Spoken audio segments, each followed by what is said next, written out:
Visakha GVMC deputy మేయర్పై అవిశ్వాస తీర్మానం నోటీసులు జిల్లా కలెక్టర్కు అందజేస్తారు కూటమి కార్పొరేటర్లు. ఇప్పటికే మేయర్పై అవిశ్వాసం పెట్టారు. ఇప్పుడు డిప్యూటీ మేయర్పై అవిశ్వాసం పెట్టామని దీనికి సంబంధించి ఈ నెల 19న సమావేశం ఏర్పాటు చేస్తున్నట్లు కలెక్టర్ కూడా నోటీసు ఇచ్చారు. ఖచ్చితంగా దీనిపైన లెక్కలు తేలుతాయని అన్నారు కూటమి నేతలు. 4 ఏళ్లు జీవీఎంసీలో వైసీపీ నేతలు అడ్డగోలుగా దోచుకున్నారని, అనేక అక్రమాలకు పాల్పడ్డారని ఆరోపించారు. ఇప్పుడు ఓటమి భయంతో వైసీపీ క్యాంపు రాజకీయాలు చేస్తోందని, అవిశ్వాసంపై తాము గెలిచి తీరుతామని కూటమి కార్పొరేటర్లు ధీమా వ్యక్తం చేశారు.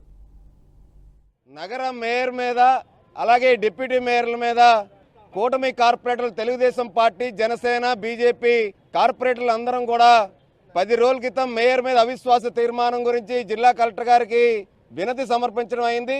ఈరోజు కూటమి కార్పొరేటర్లు అందరూ విశాఖ నగరపాలక సంస్థ డిప్యూటీ మేయర్లు ఇద్దరి మీద ఏదైతే జీవీఎంసీని అడ్డగోలుగా దోచుకున్నటువంటి డిప్యూటీ మేయర్లని తొలగించాలని చెప్పి అవిశ్వాస తీర్మానం పెట్టడానికి అందరం కూడా పూర్తి సంఖ్యతో కూటమి కార్పొరేటర్లు అందరం కూడా జీవీఎంసీలో ఇన్ఛార్జ్ కమిషనర్గా ఉన్నటువంటి జిల్లా కలెక్టర్ గారికి వినతి పత్రం ఇవ్వడం జరిగింది.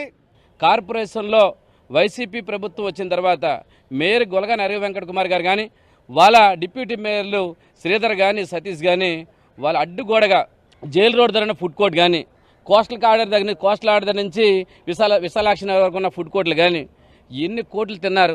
దాని అన్నీ కూడా డిప్యూటీ మేయర్ ఇద్దరిని కూడా దించాలని ఆలోచన ఈరోజు కలెక్టర్ గారికి మేము ఏదైతే కార్పొరేషన్ కమిషనర్ ఉన్నారో కలెక్టర్ గారికి ఈరోజు మేము మెమోరీ ఇవ్వడం జరిగింది.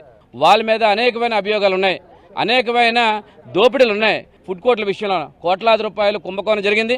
అవన్నీ వెలికి తీయాలనుకుంటే తక్షణమే రేపు 19వ తారీఖు జరగబోయే అవిశ్వాసంలో మేము ఎట్టి పరిస్థితులు వాళ్ళు దించి వాళ్ళ మీద తక్షణమే సిబిఐ ఎంక్వైరీ